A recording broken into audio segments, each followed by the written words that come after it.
Well, thank you guys, everyone, for joining us today for South Carolina's virtual government relations legislative day. Kind of a mixed bag here. I know when me and my co-chair Taylor were deciding on what kind of event to run this year, we figured a virtual event like this would be probably the best option for everybody with the ever-changing landscape of higher education. It's educational policy at both the federal level and now at our state level. So we're hoping after today's event you get some more information regarding what is changing, how to advocate, and what we might want to look to doing going forward into next spring when we bring this back in person at the Capitol again. With that, I'll allow my co-panelists to introduce themselves, and they're going to have some great information for you guys today. And afterwards, we will have a Q&A session, so you can use the chat feature to pop up any questions as they come up throughout the presentation, and we'll get to them at the end of the session. Great, Kyle. Thank you for having us here today. I'm David Hawkins. I'm the Chief Education and Policy Officer for NACAC. I've been here for 25 years, and it's always a pleasure to come on and talk to those of you who have elected to take time out of your very busy schedules to advocate. I know this isn't your first role or the role you get paid for, so I want to take time here at the beginning to thank you very much for being willing to share your time and advocate for the issues that are so important to all of us. And so, Sean, I'll pass it over to you. I'll note that Sean is he is, when I say he's our new director of advocacy, he is brand new. But Sean, I will let you introduce yourself and say a little bit more about yourself. Wonderful. Thank you so much, David. And to everyone, hi, my name is Sean Robbins. I am, as David noted, the new Director of Advocacy. This is the start of week 4 for me. So I'm excited to be here and the opportunity to help support you through your advocacy efforts as well. Just a little bit about me. Prior to getting into this role, I actually started off in education as a teacher. I was teaching adult-based education courses to individuals that were seeking their GEDs. Worked in student services, helping to support students as they transition from college into career. And then been working in education policy from everywhere from cradle to career, ultimately. And prior to this was actually at the Association of Community College Trustees, supporting a lot of the grant work that was happening. And one thing that really excites me here about today's conversation is actually I grew up in South Carolina, a small town in Edgefield County in Johnston, not too far from Aiken and Augusta, Georgia, right there, and actually went to Furman University up there in Greenville. So excited about today's conversation and support of what we're going to be able to share with y'all as well. Great, Sean. Thank you. So Sean playing on his home field today. That's terrific. It's a great opportunity to share a little bit about what we're doing here at NACAC, and hopefully we can share this information in a way that is also relevant at the state level, because we know that that can be a whole different set of issues, though I have a feeling some of these will be quite familiar to you. So I am going to, oops, it says sharing is not turned on. I wonder if, Kyle, if I can ask for your help in getting the screen share up and running. Yes, I double checked today. I'll send request. Maybe that'll make it easy. There you go. Ah, great. Thank you very much. Here we go. I'm just going to jump right into this. Share. All right. Can everyone see this now? The PowerPoint. All right. Great. Super. Okay. So there's our faces. You've already heard from us. So we'll skip right to what we're going to talk about first, which is the what and why of advocacy. And I think some of you may have heard this before, so we're going to go through this because we do want to get to the part where we talk about what's happening now here in DC. There is a lot going on, so we just want to make sure we give you some background. And I think this also helps tie it to what might come up at the state level. So the first slide here is really just a representation of where NACAC chooses to lead. I will say that the issues that we advocate on fall into 2 buckets roughly. One is where we lead, and another is where we support. And so the one where we lead, really, as you see these priorities, you'll probably not be surprised based on who we are as an association, both as NACAC and our affiliate ACAC organizations. But the three areas where we lead are student and equity-centered admission practices, ethics in the profession, and then support for our college advising school counseling community. in a nutshell, that's who we are. We're the admissions community, the counseling community, and we are brought together by a commitment to ethics and good practice in college admission, which NACAC has focused on since 1937. The student and equity-centered admission priority really revolves around making sure that we are providing as equitable access as possible for students. And we know that there are many inequities in the education system leading up to post-secondary education. And we find ourselves as counselors and admission officers having to deal with the fallout from those inequities. And so we tend to support policies that improve access to post-secondary education, and that in that bucket, we do take on issues like DEI, which is big in the news right now. Obviously, it has been for some time in many states, including South Carolina.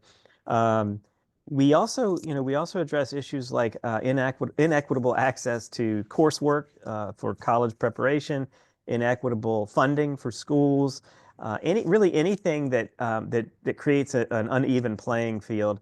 We feel that it's important for NACAC to be able to lead in that space and to help everybody understand how that affects access to post-secondary education, because we see it every day.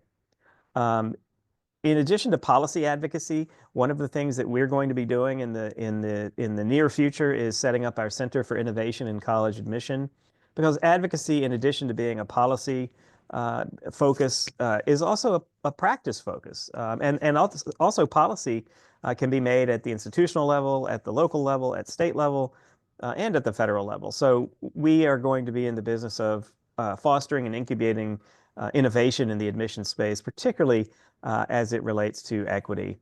We've acknowledged in the last couple of years in a series of reports that the admissions system, I use air quotes because as we all know, there's no actual system, but many admission systems, practices, policies were never really designed to be equitable, especially at the highly selective level. So we want to be in the business of helping foster innovation so that admission practices, even at selective institutions, are as well designed as possible to achieve equitable outcomes. So that's a little bit about where we land in this space. Picture of the Supreme Court there. Obviously, we have advocated before the Supreme Court in the form of amicus briefs on the race-conscious admission issue.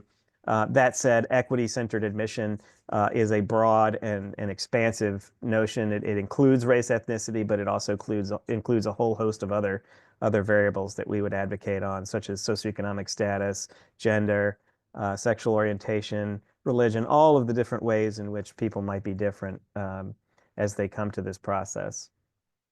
The next area is ethics in college admission counseling. For those of you who've been in the profession for a while, you'll know that NACAC is committed to good practices, best practices in terms of ethics in the admission process. That was one of our founding principles back in 1937, which was if we don't act ethically, ultimately the people who pay the price will be the students. And so for many years, NACAC had a code of ethics that we enforced. We have recently moved away from enforcement and more towards encouragement of best practices in that space, primarily because of a Department of Justice investigation from a few years ago. But the commitment is still the same, that we want to see good ethical practice in our profession. And a lot of that advocacy, so to speak, is actually outside the policy space, where we tend to provide more education and information to members about what our good practices are and how they can affect the students' experience in all of this.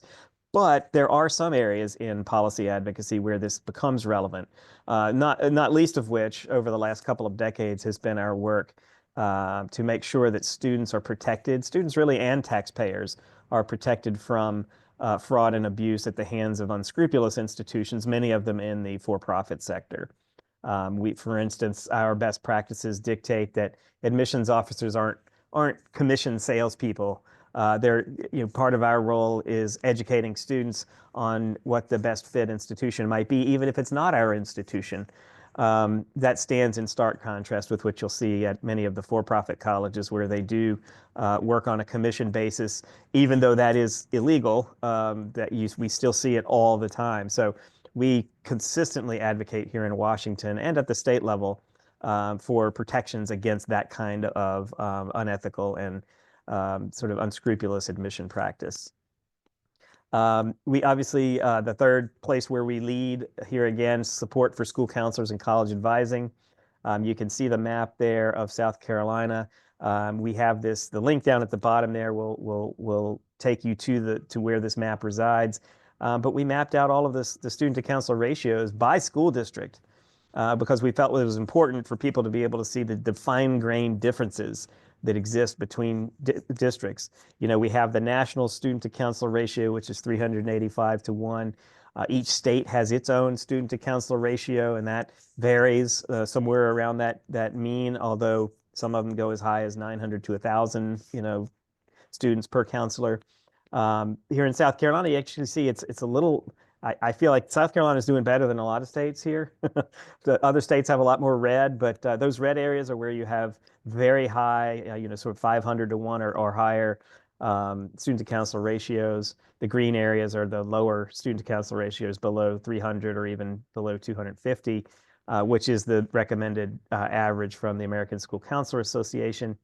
But the bottom line here is that we feel like part of an equitable approach to post-secondary access involves having professionals for students to talk to, whether they're in the school, whether they're working in concert with the school, whether they're in community-based organizations or independent counselors.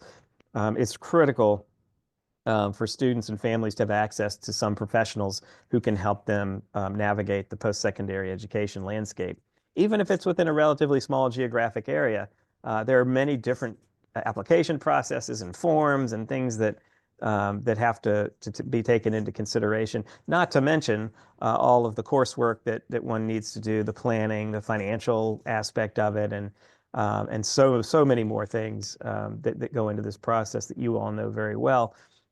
So we regularly advocate for legislation that would provide funding and support to hire, train, and equip school counselors and college advisors. We feel like first of all, it's important to have the people in the schools to help students.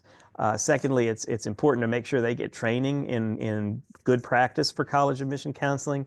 And then finally, knowing that we're not going to single-handedly get ratios down below the 250 to 1 level overnight, we want to make sure that they have tools that they can use to help communicate with a large number of people efficiently and effectively.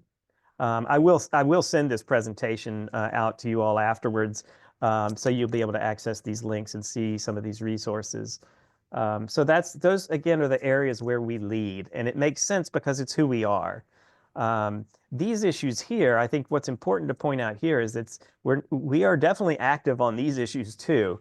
It's just that we have a community around us here in Washington and at the state levels even, where there are lots of other organizations in this space, and most likely organizations that are taking the lead.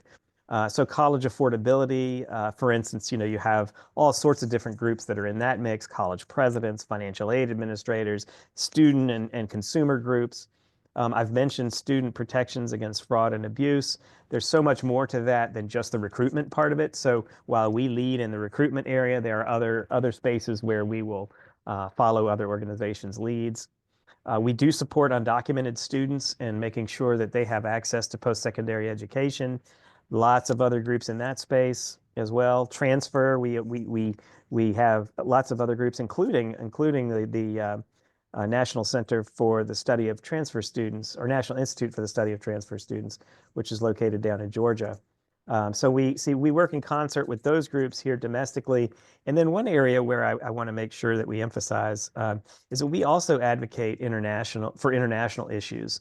And to sum up our international priorities, it's basically to provide maximum student mobility for studying wherever a student wants to study. So a good example of where that might be put to the test here is that we have heard that the Trump administration is planning to institute travel bans, much like it did in its first go round. We opposed them then on the same grounds that we would oppose them now, which is that these blanket bans tend to limit student access to the states for studying at our institutions. And there's a number of effects that obviously has. The couple that we're most concerned about, first, the students, particularly the students who are already enrolled, who can't get back in or can't get out or end up being here, quote unquote, illegally, even though they got their student visa, but happened to be here when these travel bans were passed. And then secondly, international students are a critically important part of our institutional experience. And, it's always the last thing I say because it really is, in terms of education, the least important, but they bring revenue. They bring revenue both to institutions and to the communities where the institutions are situated. So that's an example. That's an example of issues where we are going to support and we'll be very active. So I did rush through that. I know we will have some questions later. Let me see what else I have. Oh, okay. So Sean, I think when we go into the federal update, do you want to just take the update, or shall I do the first slide again here? Yeah, if you want to take the lead on that, and I'll tag All team right. off of it. Perfect. All right. So we transition now into kind of what's happening. And the reason I blew through that first section a little faster than I normally do is I feel like that, again, it's very intuitive. I think we know the issues that we're working on. The rubber is really meeting the road here in the first couple of months of the new administration and the new Congress. One of the things that happened first was a series of executive actions. And I'll mention that most administrations start out in a similar way, where presidents will issue a series of executive orders and take other actions that essentially set the internal priorities for the administration. Those executive orders in the past have typically focused more on the operation of the federal agencies, of the apparatus that constitutes the administration itself.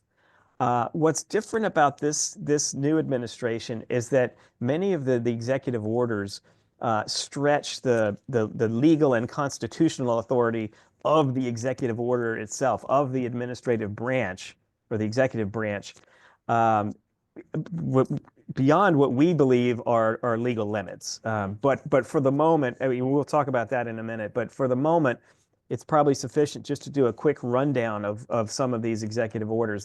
There have been two that you can see there at the top on diversity, equity, and inclusion. Those have landed squarely in our laps, even though they cover a lot more than just college admissions. But these two orders together have essentially tried to outlaw diversity, equity, and inclusion. And the ways that they've done it in the educational setting is that they've essentially said that they want the Department of Education to come back with ideas or proposals about how to limit or eliminate federal funding for any programs that, or any schools, sorry, any institutions or any schools that have programs that they've described as illegal DEI, or they've listed a whole other series of acronyms for DEI. And they've also built on the Supreme Court decision in the SFFA cases by saying that there's a whole series of other activities that were outlawed by that case. And so what they've really tried to do is cast a very broad net across all of K-12 and higher education to try to eliminate DEI. That's the ultimate goal.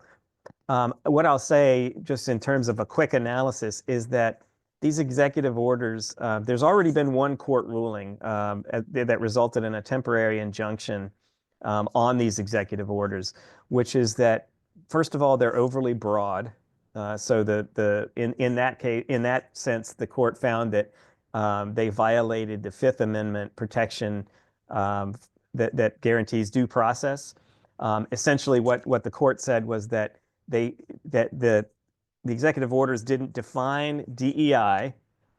They didn't define what was illegal about. There was no substantive basis on which whatever they considered to be DEI was illegal. And then they essentially hung the specter of enforcement over institutions, which means that everybody knows what the executive order says on paper, but there's no way that they can figure out what it means in practice because there's just too much vagueness there. And so the court issued its temporary injunction, and I feel like it probably will ultimately rule against these executive orders on a more permanent basis on the same grounds. So that's a quick overview of those two. The other ones maybe not quite as sort of directly related to our field, but there was an executive order mandating only 2 genders in the federal government, which is changing a lot of policies and practices around data reporting. And I know they eliminated this, or they eliminated all other options from the FAFSA other than the 2 genders. The K-12 instruction is somewhat related to our field, where they ban teaching of subjects like critical race theory and in K-12 public schools. Again, I feel like that executive order will be subject to challenge and will probably be overturned on the same grounds that, as I just mentioned, on the DEI EOs. They do have an executive order that asks the Department of Education to come back with a proposal on school choice. And I happen to know that the House Education and Workforce Committee is going to be having a hearing on school choice tomorrow. You know, in the executive order, they didn't specify that it necessarily meant private school vouchers, but I'm 100% sure that that's where this is going to go. Ultimately, you know, we're aware that there are forms of public school choice that are working quite well, but we are concerned when it comes to private school vouchers, first of all, that it takes money away from public schools. We would be opposed to that. And then secondly, there are 50 million students that attend public schools and only 5 million that attend private schools nationally. So it would be very difficult to implement anything that would be effective or equitable or in any way successful on a national scale if you were talking about a large scale sort of migration of students from public to private schools. And then a couple of other things. Immigration enforcement is popping up on campuses and at schools nationally. We do include links on our website about knowing your rights for both individuals and institutions. And then finally, the executive branch has really tried to hold back as much funding as they possibly can, which has thrown all of the federal agencies, but also education, into a bit of turmoil, as Congress had already approved programs that have yet to receive their funding. And so we're monitoring that very closely. There have been a couple of court decisions that have required the administration to let funding go, but I know that we're still dealing with mass firings, layoffs, and other effectively sequestrations of funding.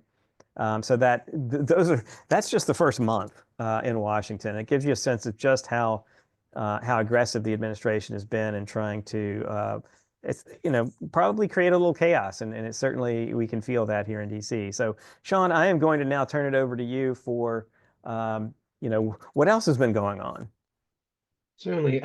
Thank you so much, David, for that overview of what's been going on. To dive in a little bit deeper to our legislative and regulatory actions, on February 14th, I'm sure as many of us have known here that there was the Dear Colleague letter that came out that ultimately caused a little bit of confusion and uncertainty for a lot of institutions over how institutions should approach race-conscious policies and admissions and recruitment and other programming on campus. So it also had to give in 2 weeks to vaguely do something about that, or get rid of it, or change things, with a deadline of holding over that federal funding and perpetuity there by February 28th. Then subsequently, we had a February 28th frequently asked questions document on race and admissions and other programming that was put forth that ultimately had, due to a lot of this swift legal concerns and challenges that were happening with the Dear Colleague letter, was ultimately a step back for the administration and really trying to narrow the scope of the DCL, the Dear Colleague letter, and included specific scenarios illustrating how the Department of Education would enforce Title VI of the Civil Rights Act in light of the Supreme Court's SFFA ruling, ultimately casting a wider net of that said ruling. In addition to that, David also alluded a little bit to the elimination of non-binary gender options from the FAFSA form. And in this here, this move aligns more broadly with policy shifts from the current administration and limiting recognition of gender identities in federal programs. Furthermore, we're looking at some anticipated legislation and ultimate regulation. It seems that there is discussions of possible deregulation of for-profit college sectors, which could be could negatively impact students in understanding their pathways and trying to almost have that target for-profit admissions to ultimately try to profit off of how many students they have coming into their campus. So we'll be paying attention there to that. In addition, there are tax provisions that are targeting higher education institutions and students as well. There's current discussions underway that there are certain scholarships or scholarship dollars for students would actually be potentially taxed under certain legislation that is being proposed. And in addition, David did get into a little bit of the school vouchers for K-12 education, so won't dive into that. But additionally, the one thing that we are paying very close attention to right now is a proposed elimination of Department of Education.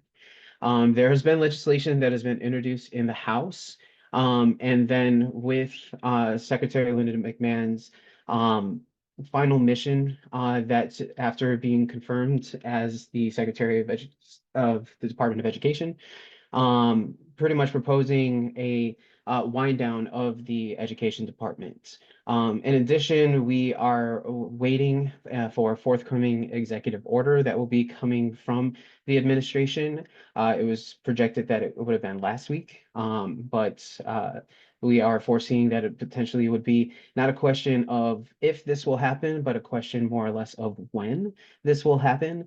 And so what we are doing here and what we encourage you and all of our members to as well to go to our Take Action page, and you can see that we are trying to help individuals directly send a letter to their members of Congress to tell Congress to not abandon our national commitment to education.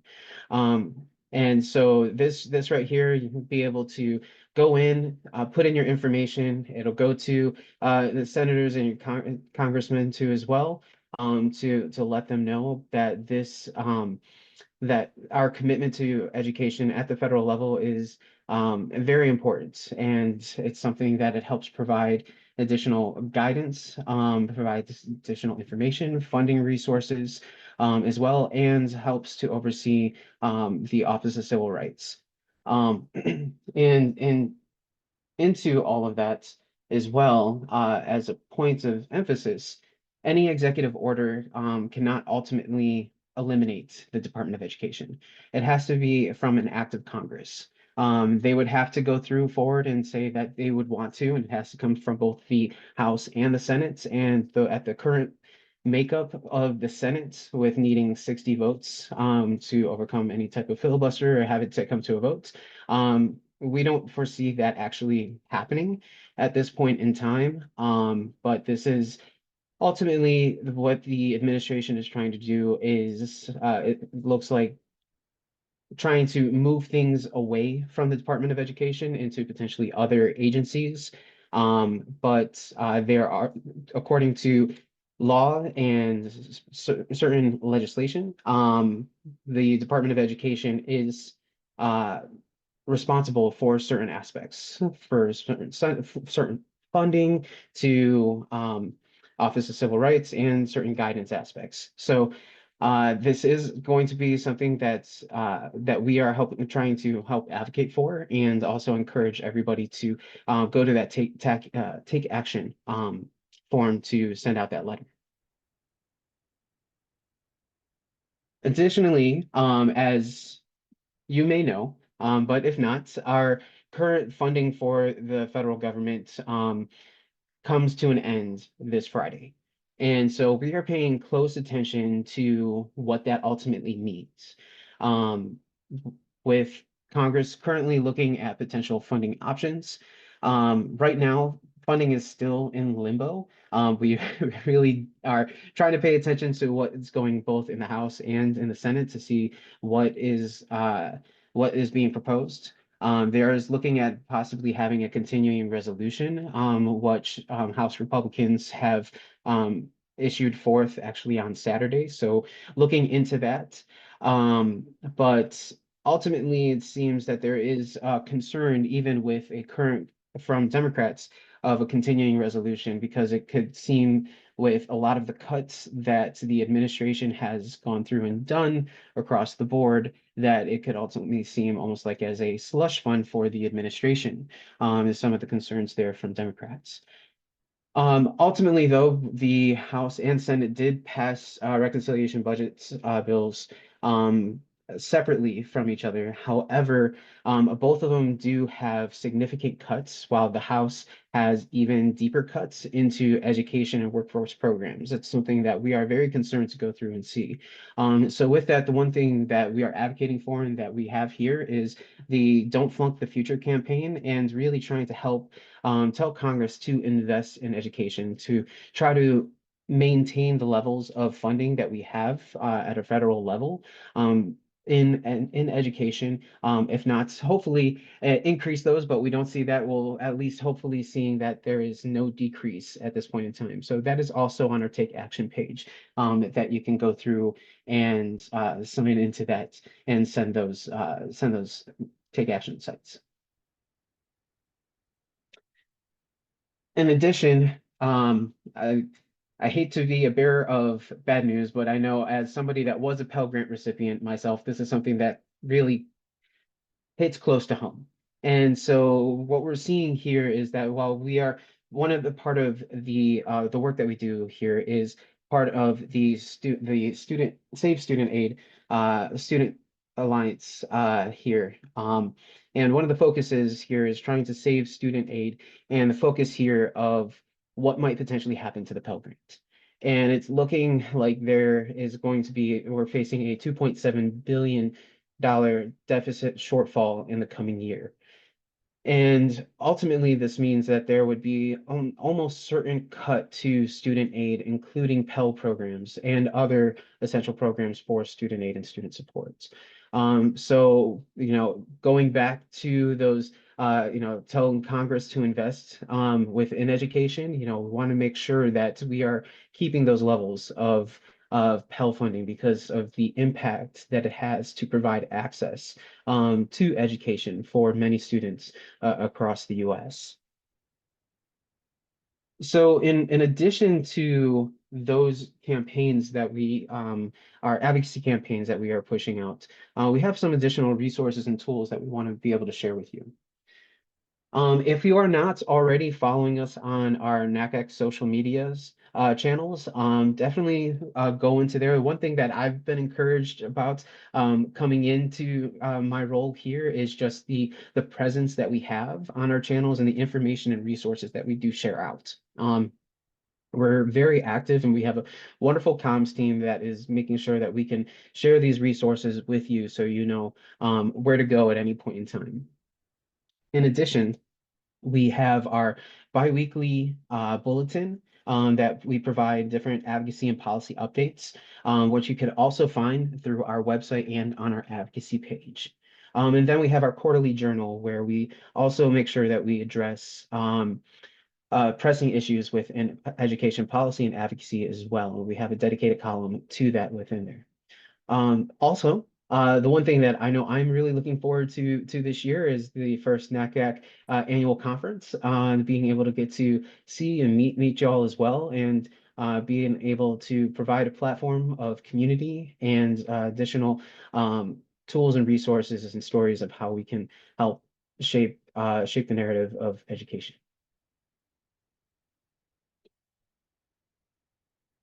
Furthermore, this here is another tool that we have on our advocacy page. It's right there at the very bottom. So as you scroll down, you'll see the monthly advocacy checklist. And this is a wonderful tool for those that may just be getting into advocacy or just trying to figure out what is happening during a certain month and how you could help support advocacy efforts.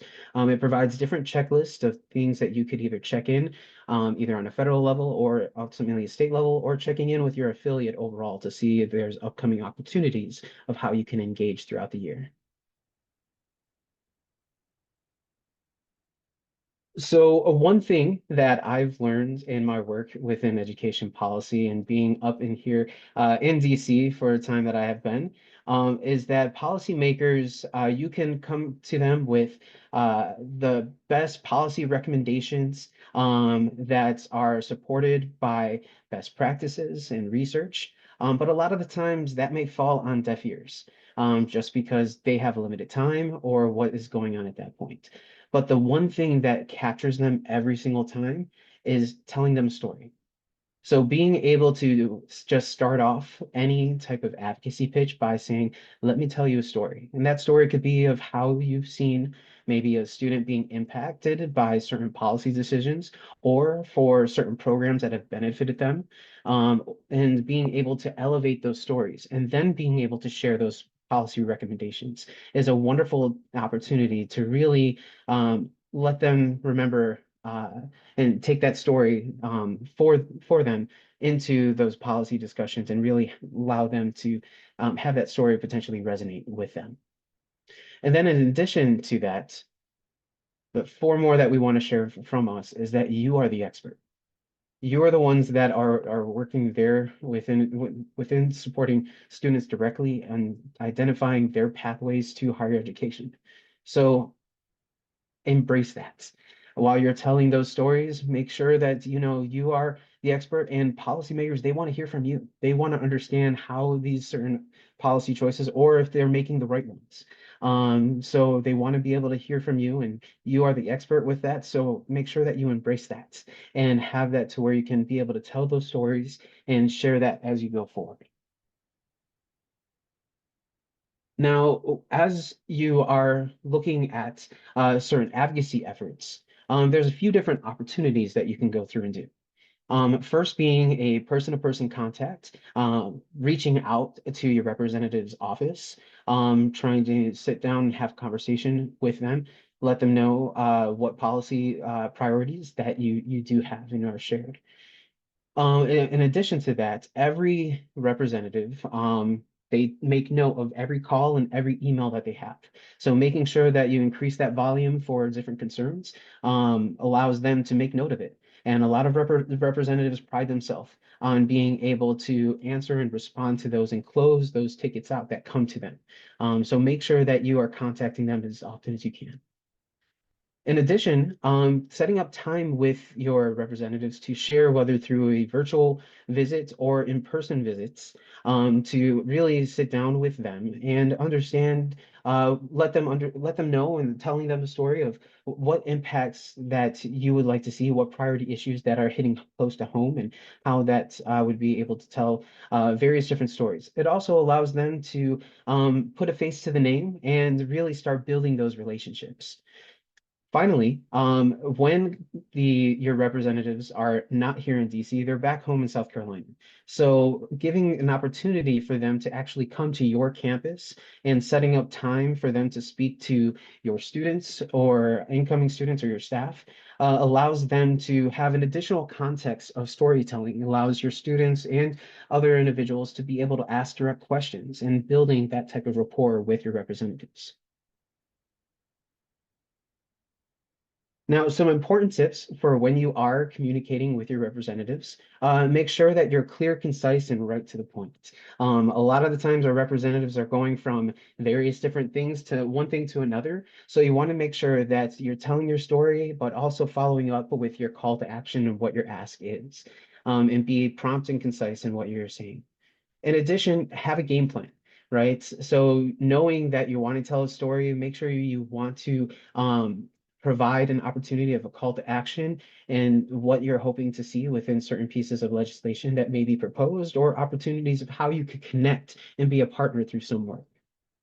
In addition, we want to make sure that we're all professional here. I know it is a challenging time for various different aspects of what we all have been seeing, but making sure that we're professional, as all of us, we do have families that we go to home to at the end of the day, right? So we want to make sure that we're able to understand and be intentional with that as well. Furthermore, we want to make sure that we're prepared for anything, right? Our representatives you may be going there to talk about one certain issue, but they may ask another question about something that is slightly related, but not the same issue that you're talking about. So make sure that you're able to be prepared for any questions that may be slightly related to the issues that you're going to talk to your representative about. That just allows you to follow up and understand that what's going on. And then finally, lastly, you want to make sure that once the conversation that you've had with your representative has concluded, that you send a follow-up email or send a letter or a call to them, just reinforcing what you talked about with your representative, making sure that, these are the points that we talked about, and I was glad to have that conversation and look forward to upcoming partnerships or further discussions. Is a wonderful way to make sure that you're following back up with your representative for that type of communication. So I know we've gone through and we've covered quite a lot here within this presentation. But in addition to things, we just want to make sure that that if you have questions or you need any ideas or support, or wanting to have to brainstorm things, or seeing how us here at NACAC can help support you, please let us know. My email address is right here. I'll put it in the chat in just a moment as well. But feel free to reach out. I'm excited about the opportunity to be here at NACAC and to be a resource for you in your advocacy efforts, whether that's up here in DC or down in Columbia.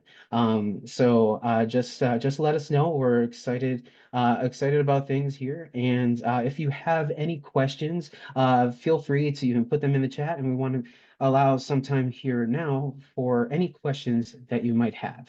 So thank you, everybody. Thank you, Sean. I'm gonna stop sharing the screen. I did send a couple of links through the chat, both to our webpage, our advocacy homepage, and to the specific landing page where you can find all three of those action alerts that Sean mentioned. The one about eliminating the Department of Education, the one about education funding generally, and the one about saving federal student aid programs. So with that, I would love to take your questions. Give you a second if you have any to throw them in the chat there. And while we do that, I can just want to reiterate with what Sean said earlier. When we talk about telling your story, one of the most effective things we can do is tell our elected officials how their policy proposals and policy, the implemented policies, how they're affecting us, how they're affecting our students. And that's really something that we as NACAC want to help do for you, of course. But as you consider sending an email through our Action Center, or visiting a member of Congress or a state representative, it's really about saying, you remember when you guys passed this thing? Well, that's done a lot. That's done a lot to hurt our students, or that's made my job a whole lot more difficult, or whatever the case may be.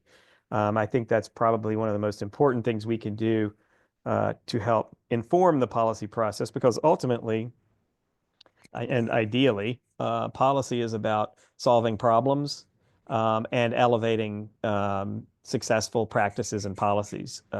Now, we know that's not always the case with our esteemed legislators, but that's why storytelling and creating and sort of sustaining the narratives about how these policies affect us is so important. And I haven't seen any questions come in. Anything on y'all's end through a different channel, perhaps, like the Q&A? I haven't seen anything either, but I also wanted to add, I know one thing that, I appreciate you guys coming on speaking with us and everything, And while we're here to advocate, I also want to be a way to give out information to members and everything. I know at SACAC last year, Caroline actually came up to us and told me about some possible scholarship changes in town halls, and I was able to put that out to members. So throughout the year, if you guys know of information, if you guys have events going on, send them to me and I can put them out. I can get more information spreading, because the more people we have aware of the impacts and this information going out in these events, the more impact we want to have on people. And I can be a source of that avenue to help spread this information and help everyone out and get the information. So feel free to reach out with me with questions, with the information, and I'll work on getting that spread out to all the members so we can actually have that impact and show up and be there in greater numbers too. Terrific. And I will also, it may be that we don't have questions today. And I will say that an hour or even 45 minutes here is a relatively short time to go through all of what's happened. However, as Sean said, would strongly encourage you to follow the bulletin. That's where we put pretty much everything. The social media accounts are kind of up to the minute. So definitely follow those if you're not already. And as Sean said, we are here for you. So there, you saw Sean's address here in the chat. I'll go ahead and put mine in there as well. Always happy to hear from you, talk to you, and help you in any way that we can. So Kyle, I mean, if there are no more questions, we can give people some time back. Or if you have other things to cover, we can do that too.